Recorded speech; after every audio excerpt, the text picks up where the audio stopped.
Melinda Zabritski, Director of Automotive Credit for Experian Automotive, explains that loan amounts for both new and used automotive financing increased in the first quarter of 2010, and lenders are extending the length of the loans, which is good news for dealers and consumers.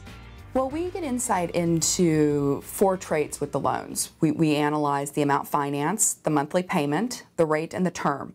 Now, the advance on the loan is something we don't really have insight into, but we know from talking with lenders that one of the big changes that has been made to the market are changes in the advances.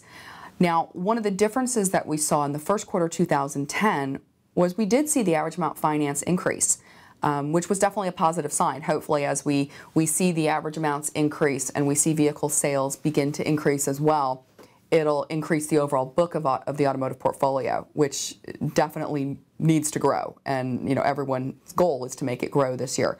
So when we look at the actual loans themselves, good news, both new and used financing, the amounts have increased.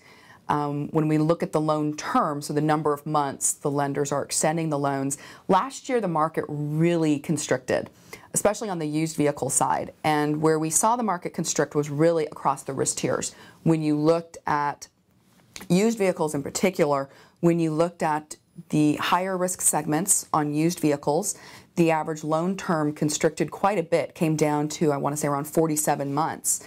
And that was down, 4 or 5 months on average. We didn't see the terms come down as stringently on new vehicles, and it didn't come down as stringently on used vehicles with the prime consumers. But a lot of the changes in terms took place on high risk, and it took place on high risk on used. So far this year, we're seeing the market kind of loosen a little bit. Terms are expanding very, very slightly. It's not really significant. I think a lot of the expansion is just some of the natural shifts we saw as a result of the really severe tightening that occurred in 2009. So they haven't really loosened up considerably on term yet. When it comes to rates, rates are down. They're down for both new and used, with the exception of the high-risk used consumer is still experiencing an increase in term.